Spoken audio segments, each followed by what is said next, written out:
Good morning, everybody. Testimony Tuesday. Hope you all are blessed. Just wanted to give a special shout out to my brother-in-law, Chris Jeffries. It's his birthday today, falls on Testimony Tuesday, so I just wanted to tell you, brother, that you are a blessing and you are a testimony, and that's why your birthday was today, so I could put you on this Testimony Tuesday. All right, well, last week I talked about how after my wife and I made the decision to come to Bible college, that it was confirmed by my work, and I was able to tell them that in more than a year and some months, 6 months or so, we're going to be leaving. And yeah, it was really cool because it was like we made the decision, and a couple days later they called me in for a review. And I had said that day before that if they call me in, that I'm going to tell them that this is our plans for next year.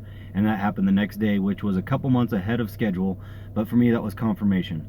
So I want to share with you guys another confirmation that God gave me. So, it was easy for that next year to tell everybody that, yeah, we're going to move, we're going to go to Bible college. But when it came down to months before, that's when the, mess hit the fan, so to speak. But my wife was really struggling with the fact that it was becoming a reality, and in fear that maybe we weren't doing what we were supposed to be doing. And so she tried talking to me, but I was so stubborn, I was so set in my ways that I wanted to do this, that I really wasn't paying attention to what she had to say. And that's, my bad and my fault, because we should be honoring and respecting our wives. They're there to, help us and give guidance. And if they have a concern, there's a reason they have a concern, and we're supposed to help them and comfort them. In Ephesians, it talks about husbands, love your wives as Christ loved the church and gave himself for her. So, me being ignorant because I was so stubbornly focused on what I wanted to do and what I felt like God called us to do, really wasn't the right way to go about it. But it's not something I'm proud of, but it's what happened.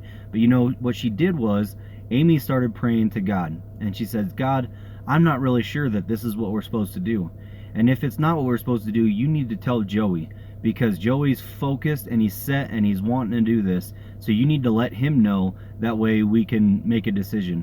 Well, wouldn't you know it, that next day, there was a family out here in Colorado, through a friend of a friend that we knew of. We didn't know them, but we knew their family, and we were able to get into contact with them. After getting into contact with them, we'd talked a couple times, and they'd sent us, housing information, job information, things like that. Well, Amy and I had been getting up in the morning and reading the Bible together, praying together. And this morning, right after she said it had been a couple days that she'd been praying this prayer to God, we get up and it's 6 o'clock in the morning, and I get a text message from Miss Kelly Horde.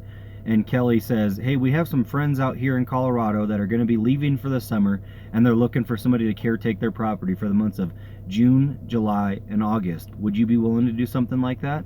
And they also had a little tiny construction project. They said, we think it'd be right up your alley. I was blown away. I was just, the words that came out of my mouth weren't the best words. I said, I can't believe it. And I told Amy, and we both started to cry. Well, I didn't think it was that big a deal. I thought it was an awesome blessing. But Amy told me later on, she says, I've been praying. And she told me what she'd been praying. She says, even if this house falls through, I believe this is a word from God that this is what we're supposed to do. And so that's what we took it as. And you know what? The house did fall through. It didn't end up panning out like we thought it would. But it was a word from God for my wife, confirming that we are on the right path and that God's going to provide the things we need. So I hope that blesses you. And in the upcoming weeks, we're just going to have testimony after testimony after testimony of what God did in the following months and weeks, getting us to Colorado. And once we got to Colorado, everything that he did and how he provided for us. So be blessed, and I hope you guys are looking forward to next week. I'm going to start Monday, start your week off with God, with an encouraging word from God, and Friday, end your week and start your weekend with an encouraging word from God. So hope everyone's blessed, and also, as always, I'd love to pray for you. If there's anything that you need prayer for, you can message me, you can call me, however you can get a hold of me. Find somebody if you don't know me. Anyways, you get the picture. All right? God bless.